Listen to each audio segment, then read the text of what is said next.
beloved Boss Mike Cervera. Oo, si Villanueva. Walang yan, tawan-tawa talaga ako rito eh. Oo, pikon na pikon siguro to mga kababayan ko, ha? O, eto na, pasok! Hingin ko na po sa inyo, pati yung mga Eto, pakinggan nyo hong maigi mga kababayan, ha? O, eto na, pasok! sasabihin ko na po sa inyo, pati yung mga nag-spread ng fake news, nag-usap na po kami ng mga lawyers namin. Itong spreading of lies, it's too much, and if not ridiculous and preposterous. So, Grabe, kalokohan daw mga kababayan. Kalokohan daw. Iyakin pala to, no? Iyakin pala to si Joel Villanueva, eh, no? Pagka ganyang ginagawa mo at nakikita ka ng mga vloggers, baka lalo kang, i-topic at i-content. Nako, yari ka dyan, no? Tuloy! we will also file cases against them. Nako! Atay na, mga kababayan ko. Ayan na. Magpapile na daw ng reklamo. Laban sa mga bumabati ko sa kanya. Sa mga nagpapakalat ng fake news. Di pa siya yung fake news. Sabi niya mga kababayan wala akong kakilala. Never ako na nagkaroon ng pakikipag-usap sa mga yan. Di po ba nilabas ng Bilyonaryo News? Yung siya daw yung nangungulit pa doon kay Henry Alcantara? Ano yun? Anak ng pating naman talaga. Tapos ngayon mga kababayan, yung mga nagbibigay ng reaksyon dahil nga napapabalita Di ba ba? Napapabalita na ikaw daw ay nag-insert. Parang nag-insert ka ng SIM card. Ganon. Di ba mga kababayan? Syempre yung mga tao naghahanap ngayon ng katotohanan, inaantay yung mga sasabihin yung lahat dyan. Di po ba? Nag-aantay tayo na sasabihin nila. Nakatotohanan sana. Ngayon, nalalaman natin mga kababayan na yung sinasabi niya, iba yung katotohanan. Tulad ng nilalabas ng Bilyonaryo News. Di po ba? Nagkakalat-kalat yung mga kasama niya yung isang controversial na district engineer dyan sa Bulangan na napakarami nga daw nangyaring mga ghost project. Di po ba? Mga kababayan ko, anong pinanggagalaitin nito? Siguro mga kababayan, dahil nga dito sa nangyayari, naghahanap siguro ng pagdidiskitahan. Ano po? At ang nakikita mga kababayan yung mga vloggers, ano ba naman? Yun lang ba yung kaya nyo? Yung mga vloggers lang, kaya yung vloggers na lang ang pagtitripan nyo? At babalusan ba? Pagbubuntunan, ibig sabihin ng pagbalusan, pagbubuntunan, mga kababayan, yung mga vloggers na lang. Grabe, no? Pumangit ka na raw dahil sa takot, sabi rito. Di ba ba? Di siya, magkanda ugaga kung paano niya pagtatakpan ng issue niya. Ayan na nga. Ewan ko rito. Baka akala niya kasi, natatakot yung mga vloggers magbalita. Ano bang binabalita ng mga vloggers? Ewan ko sa mga kaibigan natin na yung iba. Pero yung sila coach, sila sangkay maayos naman di ba? Tayo rin naman nagbibigay din naman ng reaksyon sa mga nakikita rin natin tungkol sa kanya. Di po ba? Ano naman problema kung alive-alive? Ito totoo namang nag-a-alive-alive sila. Di ba?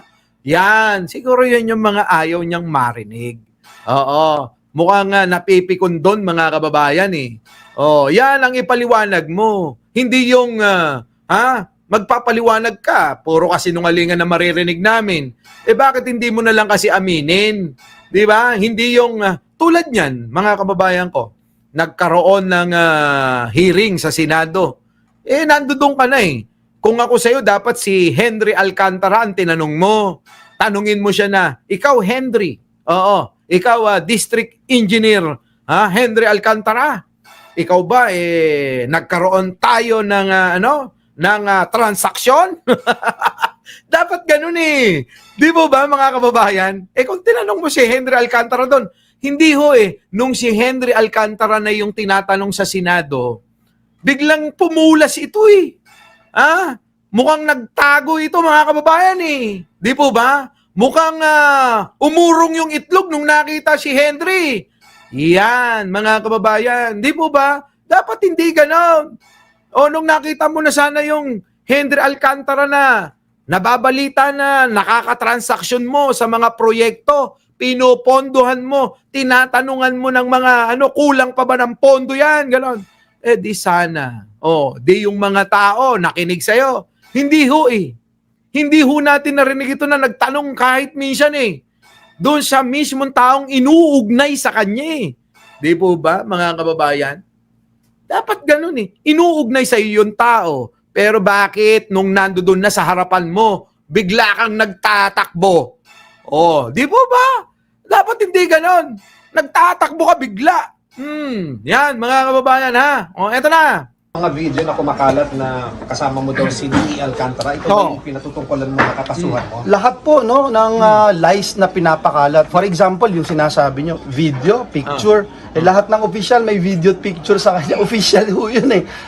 Ito depende naman yun. Anumang klaseng palusot nito. Mga kababayan ko, depende yun. Sabi niya, lahat naman may video at may picture na kasama eh. Depende. Maaari, totoo kasama, pero hindi katulad ng nai-issue sa'yo na meron kayong transaksyon. Di po ba, mga kababayan ko? May transaksyon kayo eh. Di po ba? Tayo, mga kababayan, marami tayong mga nakakapicturan, di ba? Mga nakikilala, picture-picture. Pero wala naman tayong transaksyon na nai-issue. Pero eto, mga kababayan, dun sa tao mismo na tinutukoy, na yung district engineer na si Henry Alcantara, meron nga silang usapan. Meron silang transaksyon na patungkol sa mga proyekto na pinupondohan nito. Mga kababayan. Di ba, mga kababayan ko? Yan ang problema. Tapos ngayon, kapag binatikos kayo, didemanda. Di magdemanda ka. Di ba, mga kababayan? Magdemanda, bobo. Sino ba advisor nito? Abay, batok-batukan nyo. Batok-batukan nyo to. Kasi, hindi yata alam yung sinasabi nito. Di ba, mga kababayan? Baka magising lang, baka magising. Yan. Tuloy. Pag pumunta ka sa DPWH sa Bulacan, si presidente, mga sekretary, mga senador, lahat meron. Pero bakit ako lang? Teka muna. Kita nyo mga kababayan, kahit daw si presidente. Kasi si presidente kailangan niyang pumunta. Pero hindi naman siya yung pinupuntahan, di ba? Hindi naman yung taong yun eh. At si presidente pumunta para check-upin. Tignan yung mga ghost project nyo. Diyan sa Bulacan. Di ba? At maraming nadiskubre. Hinayaan nyo pa kasi si presidente, siya mismo makadiskubre ng mga kalokohang proyekto diyan sa Bulacan kung saan nasasakupan din ninyo. Di ba, mga kababayan ko talaga naman yung Bulacan ng di po ba? Pinakamaraming di umanong mga ghost project. Anong pinaggaganito nito? Lakihan yung pagmumukha niyan. Tingnan nyo, ganito itsura siguro ng mga sinungaling, mga kababayan. Ganito siguro ang mukha ng sinungaling, Tignan nyo itsura, mga kababayan. Akala mo ba tatantanan ka ng mga vloggers? Akala mo matatakot mo yung mga vloggers sa mga dimademanda? Naku po, Diyos ko po. Kahit sabunutan mo si Marcoleta, walang matatakot sa'yo.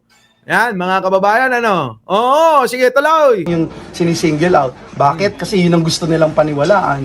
Yun ang gusto nilang gawin na gulo. Yun ang anong gulo?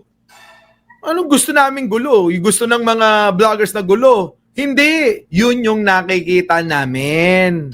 Di ba, mga kababayan? Yun yung nakikita ng mga vloggers na nagsisinungaling kay. Di ba? Wala po ako kang kakilala. Hindi po ako nagkakaroon ng transaksyon sa kanila. Yun yung mga nakikita ng mga vloggers na katulad ko na kitang-kita na nagsisinungaling ka talaga. Ako mismo magsasabi, sinungaling ka. Oh, di po ba? Ako mismo sinungaling talaga to eh. Siguro kung nasa harapan ko to, medyo makakatikim ito sa akin ng ano eh. Ha? Ng pitik sa tenga. Ano? Mga kababayan ko. Oh, yan. Oo. Mga sinungaling kayo. Oh, di po ba? Tuloy. Nang sa ganoon, mas mapunta O, kinang ina nyo. Oo, alam nyo, nakakagigil, ano? Hindi yun, is yung alam nyo yung politikong trapo. Di po ba? Politikong trapo na akala mo talaga totoong-totoo siya. Eh, nasanay na ho sila. Yan na yung naging ekspertong mga gawain kasi nila eh. Yung po bang magsalita ng mga matatamis, oo, na mga mahiwagang mensahe, oo, para ipalamon sa mga taong naniniwala sa kanila. Naku, mga kababayan. Ako, batok sa ulo gagawin ko dyan, sabi ng Lianto. Ewan ko rito sa taong ito. Bakit masyadong apektado, ano? Ha? Masyadong masyadong apektado eh. Sabi tuloy ni, huwag kayo titiklop, mga vloggers, Boss Mike. Sa totoo lang, sa panahon ngayon, mas malakas na influence nyong mga influencer kaysa sa mainstream. Iyon na nga. Eh siguro, kaya nanggagalaiti ito, mamaya, makisimpatya pa yung iba, Di mo ba? Pag nakisimpatya pa yung iba, lalong ma-ambush ka. Kasi sa ginagawa mong ganyan, lalo ka na talagang, baka panggigilang ka pa nga eh. Di po ba? Mamaya, araw-arawin ka nila. Sige, tuloy. At eto Senator, eto lang, sasabihin ko sa iyo.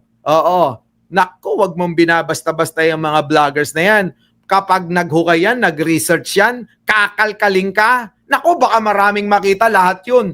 Babalikan at babalikan pati yung pagiging, pagiging TESDA, di ba? TESDA man nito. Nag-iiyak eh. Di akala pachuchay eh, no? Sige, tuloy. yung atensyon sa mga tao na hindi sangkot o kahit na dumating yung time na sila na yung natutukoy nitong totoo na nangyari, na may ebidensya na sasabihin at gagawa na naman ng special ops, whether it's in media. Mukhang hindi na nakakatulog ito, mga kababayan, Yung sinasabi niya, mga kababayan, mukhang siya na lang nakakaintindi, Oo, iba-iba na sinasabi, mga kababayan, eh. Ganyan daw po, mga kababayan, yung mga sinungaling. Yung bang paiba-iba na yung sinasabi, mga kababayan ko. Nako, ewan ko, Joel Villanueva. Kung ako sa iyo, dapat siguro, di ba? Total naman, nandiyan kayo sa Senado, na nandiyan kayo, dapat kayo yung imbestigan, kayo nag-iimbestiga. Siguro panahon na para isiwalat mo na lahat. Aminin mo lang naman na nagkaroon nga ako ng mga transaksyon dyan at talagang nagpa-follow up ako dyan kung magkano pa yung kinakailangan nila. Dapat ganun sinabi mo. Kung ang sinabi mo kaya naman ho siya tinatanong ko sa mga proyekto dahil gusto ko talaga na makatulong sa tao. Ganun yun hindi, mga kababayan, imbis ho na magandang mga paliwanag yung pong kanyang sabihin, abay nananakot pa. Anak ng pating talaga. Di ba? Rain de Vera, vlogs, takrot dito, Boss Mike. Pero may pagbantaan yung mga vloggers. Kaya ikaw, Karuba, yari ka. Di ba? Baka gusto mong magbago na isip, ha? Huwag ka lang mag-vlog. Di ba? Mga kababayan ko, simple lang. Lumabas na nga Lumabas na ho yung totoo na talagang nakikipag-usap daw siya. Ayon to sa balita sa Billionaire News, mga kababayan ko. Lumabas na yung mga video, picture, na binabati pa niya sa entablado, na sinabi pa ni Alcantara sa isang interview na si Joel Villanueva na nga daw po, mga kababayan, pa-follow up kung magkano pa raw ang kailangan sa mga proyekto. Di po ba? Oh, yun po yun eh. So, nung una siguro, nataranta. Oo, baka nataranta ito, mga kababayan, tong hinalal nyo na ito. Ano? Baka nataranta, kaya, naku, ayokong madikit sa pangalan ni Alcantara kasi nai-issue. O, yun. Hanggang sa, mga kababayan, David Ortiz Luis. Oh, wala na tayong reply ngayon, ha? Oh, mga kababayan eh, nataranta siguro. Kaya ho, mga kababayan, siguro isip-isip niya, didistansya ako. Nakalimutan, mga kababayan, na ngayon napakarami ng camera, napakarami ng cellphone, na sa lahat ng pagkakataon, meron pong nakakapag-video. Di po ba? Wala eh. Wala. Yung taranta niya, mga kababayan, naghahanap ngayon ng masisisi niya. At gusto niya, pagbuntunan yung mga vloggers na tumutuligsa sa kanya. Wala. Napakatanga naman nito. Oo. Napakatanga. O, ayan. O, baka gusto mo naman kami ipatawag sa Senado. O, di ba? O, kasi daw, pag tinatawag ng tanga, papatawag daw sa Senado eh. O, di po ba? O, ngayon, ano? Ha? Di ba? O, yan, mga kababayan ko. Tanga. Tuloy. Or social media na soft landing na sa kanila, hindi Nako. na sila. So yan po yung talagang modus operandi. At Anong modus operandi? Tignan nyo nga yung mukha nito. Anong modus operandi pinagsasabi mo? Kung meron mang may modus operandi dito, yun yung si Alcantara na kaibigan mo. Tama ho, mga kababayan? Ayan do yun eh. Yung sa social media, modus operandi daw. Anong modus operandi? Hindi modus operandi yun. Abay, kami, hindi man tungkulin pero dahil sa pagmamahal sa bayan na to, kaya kami nagbabalita sa mga tao. Di ba? Dahil gusto namin ipaliwanag yung mga opinion namin at pananaw. Oh, anong modus operandi doon? Biroin nyo, nababaliktad pa nila. Modus operandi na raw yung pangbabati ko sa kanya. Hindi ba pwede na nakikita lang namin na sinungaling ka talaga? Yan, mga kababayan. Di ba? Yan eh. Oh, tuloy. alam na po natin yan, matagal na po tayo dito at Yun naman pala eh. Alam mo na pala yan. Matagal ka na pala dyan eh. Bakit parang nagiging masyado ka namang arasagid? Oo. Masyado ka naman yata ngayong sensitive. Oo. Bakit? Oo. Nasasaktan. Kasi alam nyo mga kababayan, ang katotohanan lang naman ang nakakasakit talaga eh. Kapag kasinungalingan mga kababayan, wala yan. Di po ba? Lalo sa mga lingkod bayan. Kapag lingkod bayan ka, nandiyan ka, senador ka pa naman, tapos masasaktan ka sa pambabati ko sa'yo, siguro kung may masakit man, kung nakakasakit yung pambabatikos, siguro si Pangulo muna ang unang masasaktan. Di ba? Si Pangulo kung ano-ano na sinasabi ng mga gunggong na katao eh. Di ba? Oo, mga kababayan, lahat na sinabi kay Pangulo. Dapat si Pangulo muna masaktan eh. Bakit nasasaktan ito? At kailangan pang maghanap ng masisisi. Nako, mga kababayan ko. Tutulo na lang luga mo kakapakinig sa mga vloggers. Di po ba? Itutulo na lang luga nito kakapakinig sa vloggers. Tuloy. when you guys here in the media, you know very well if an article is an operation, if an article or a video clip from the vlogs are kargado ng demolition job or operation. Anong demolition job? Yan lagi mga kababayan na sinasabi. Demolition job daw kapag binatikos ka, Allah ka. Dapat siguro unahin mo yung Bilyonaryo News Channel. Sila yung mga naglabas ng mga video mo eh. Di po ba mga kababayan? Tapos ngayon kami lang, mga vloggers lang. Nako, ewan ko na lang mga kababayan ko kung ikaw ay tatantanan. Di ba? Hindi ka matatantanan, maniwala ka sa akin. Tuloy. So ano lang pagkakakilala ni Sir P. Alcantara? Do you know him on a personal level? Well, we are kababayans. So that's the only thing, no? At tayo, binabanggit natin, Victoria, Sinungaling! Kinang inan. Teka muna! Ang tanong sa kanya ano daw yung pagkakakilala? kay Alcantara. Well, kami ay magkababayan. Tapos, sabihin mo, minsan nagbibigay ako ng proyekto. Di ba? Yun ang banggitin mo, yun ang inaantay namin eh. Bakit di mo masabi-sabi? Tingnan nyo mga kababayan ko. Well, we are kababayans. So that's the only thing, no? At tayo, Yun lang daw yun. Magkababayan lang daw sila. binabanggit natin. Victoria, ilang beses ko sinabi sa'yo. Tingnan nyo mga kababayan, yung pagsasalita eh. Halata mong nagsisinungaling mga kababayan eh. Yung ganong mga pagsasalita mga kababayan, halatang halata. Di ba? Yung marunong naman tayong magbasa ng aksyon ng isang tao kung nagsasabi ng totoo, hindi. Di ba? At kung merong tinatago, may reservation siya sa kanyang sinasabi. Di ba? Ayan tingnan nyo mga kababayan ko. Tingnan nyo mga kababayan, yung itsura. Do you know him on a personal level? Well, we are kababayans. So Kilala mo ba personal yan? Sige. that's the only thing, no? At tayo, binabanggit natin. Victoria, ilang beses ko sinabi. Di ba? Kulang na lang mapadigay siya. Lumulunok pa. Di ba?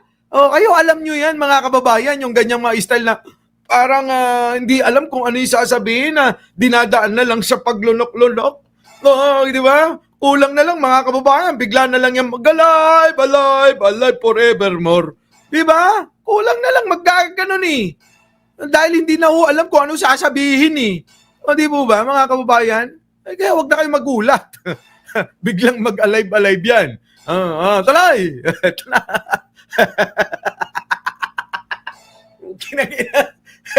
Natatawa ako rito sa tao na to. Sige, talay. Sa'yo, wala dapat santuhin dito. Hindi niya naman sinagot yung dapat nating marinig. Sagutin mo. Gaano mo kakilala itong si Henry Alcantara? Ganon. Ayun na, sagutin mo. May ikot-ikot na ganon. Hindi alam kung ano sasabihin eh. Tingnan nyo mga kababayan ko. Hindi alam. Dito, panoorin nyo muna bago natin bigyan ng malupit na reaksyon. An operation, if an article or a video clip from the vlogs are agado ng demolition job or operation. So ano lang pagkakakilala niyo, Sir P. Alcantara? Do you know him on a personal level? Well, we are kababayans. So that's the only thing, no? At tayo, binabanggit natin. Victoria, ilang beses ko sinabi sa'yo, wala dapat santuhin dito. Dito sa sinasabi ko na binabanggit ko, tatamaan lahat ng DPWH dito. Kita nyo mga kababayan ko, ang layo eh. Yung bang mga kababayan, alam mo na merong reservation sa dapat nating malaman eh. Yung po bang mga kababayan, alam mong may, nililigtas lang yung sarili? Di mo ba? Mga kababayan, nililigtas yung sarili. Kayo mga kababayan ang nakakakita at nakakaalam nito ha. Sige, kung ano opinion nyo. Basta ang layo ng sagot sa tanong. Bigla na lang mga kababayan, ibibida na kailangang managot lahat ng mga taga DPWH dito. Grabe, no? Grabe. Sige, ito na. Ghost Project, klaro. Itong Wow at itong St. Timothy. Yung St. Timothy, nag-lie dito sa...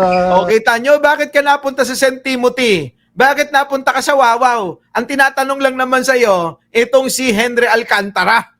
Di ba mga kababayan, biglang liko doon sa mga tinatanong dito. Imbis na sagutin kung ano ba talaga totoo. Paikot-ikot mga kababayan eh. Magaling, mahusay. Mahusay liko ng mga issue ito. Di ba? Tuloy. Sa Senado during the committee hearing, she took her oath na hindi siya magsisinungaling pero nagsinungaling siya. So it's probably the main reason why... Kita nyo mga kababayan ko, nasa na si Jerry Alcantara, mga kababayan. Napunta na kay Wawaw at saka kay St. Timothy. Di ba? Nasa na si Wawaw? Ay, nasa na si Jerry Alcantara? Yun ang pinag-uusapan eh. Biglang napunta sa Wawaw, St. Timothy. Ano ba yan? Dahil ba doon wala kang koneksyon? Dahil ba dun sa Wawaw at saka dun sa St. Timothy, wala kang koneksyon. At dito lang kay Henry Alcantara, ka may koneksyon, kaya kailangan wag na natin pag-usapan.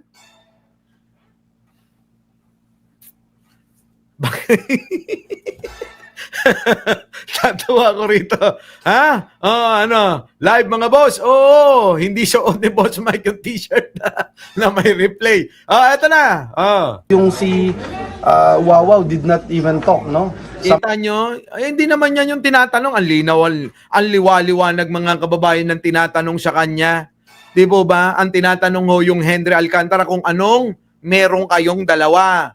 Gaano mo siya kakilala. Yun dapat ang ikwento mo, hindi yung wawaw. Hayaan mo na yung wawaw. Yung wawaw, hindi na nga makapagsalita. Di po ba mga kababayan ko? Ibang klase ito si Joel Villanueva. Somehow, kahit na pinagtatawanan siya ng buong mundo dahil alam na nagsisinungaling siya, somehow, Ikaw rin naman. Pinagtatawanan ka namin kasi alam namin nagsisinungaling ka. Biruin yung mga kababayan doon sa hindi pa nag-uumpisa ang hearing. Di ba nililinis niya na yung kamay niya? Di ba ba? Aba, mga kababayan, hindi pa nag-uumpisa ang hearing bigla nang nagsasalita ito ng kung ano-ano na wala daw siyang kinalaman Wala naman nagtatanong mga kababayan. Kaya nga eto tignan nyo mga kababayan ko. Hanapin ko lang mga kababayan ko, eto hong si Joel Villanueva. Marami itong maraming bumabati ko sa kanya. Gawa nga ho mga kababayan ng sa kanyang mga pahayag. Eto pasok, iramin muna natin to kay Ronald Llamas tsaka kay Kristan. Panoorin nyo. Tapos ng press call ni Presidente Bongbong. Ito na, nagpe-press call na siya. Tignan nyo mga kababayan ko ang defensive naman nitong si Villanueva, pakinggan nyo. Oras pa lamang pagkatapos ng press call ni Presidente Bongbong. Ito na, nagpe-press call na siya. Walang kinalaman ang kahit sinong senador diyan sa mga flood control project corruption na yan. Ang bilis! Parang alam bilis, niya yan. Biglang denial. Tapos napaka-defensive niya. Tinanong kagad yung DPWH Secretary nung humarap sa Senado. Diba, Secretary? Never akong never akong lumapit sa inyo. Kahapon, niulit niya naman niya. Never! Never akong nag-insert at nanghingi. Parang, wala naman tatanong sa'yo. Ba't ka nagpapaliwanag sa presinto? Yun na nga, kahit walang nagtatanong, todo paliwanag siya. Halata mo talaga mga kababayan na defensive. Halata mo talaga mga kababayan na ayaw niyang madikit kanino? Kay Henry Alcantara.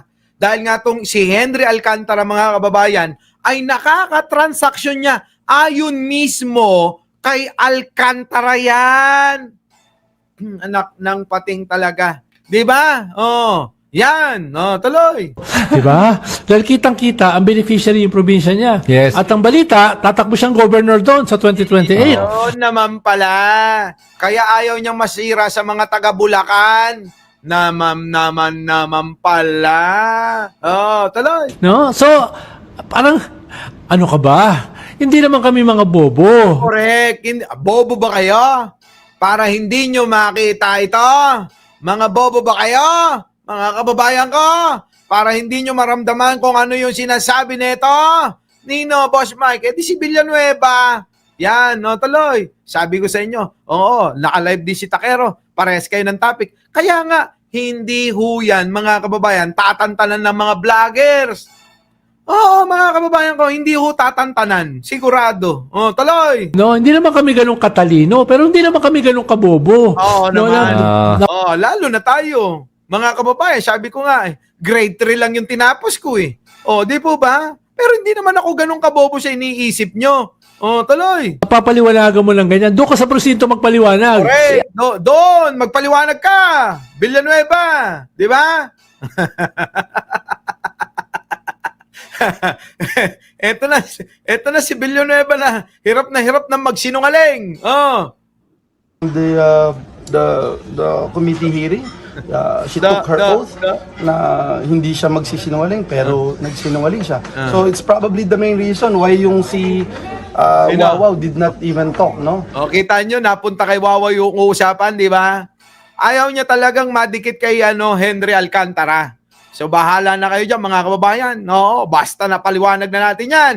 Dito na, Boss Mike. Oo, didimanda daw ang The Big B. Oo, didimanda nga raw kami. Oh, di sige, di ba? Ganun lang naman yung mga kababayan. Akala yata yung pananakot niya makaka-apekto sa atin Hindi niya alam mga kababayan, yun yung pinanggigigilan lalo ng mga vloggers, ano? Bahala na kayo mga kababayan, ano? Kapag kaho naman kami, nakulong nandyan naman kayo, ano? Sigurado naman, dadalawin nyo kami, no? Bubu! Bubu! Oo. Sa lahat ng senador, isa na ho ito sa bubu. Ito na, mga kababayan, punta na tayo dito sa, Oy, Villanueva, dagdag mo na to sa kaso, ha? Oo, bobo ka. Ayan, ha? Dagdag mo na. Puta, tatakutin mo yung mga vloggers. Our beloved Boss Mike Cervera.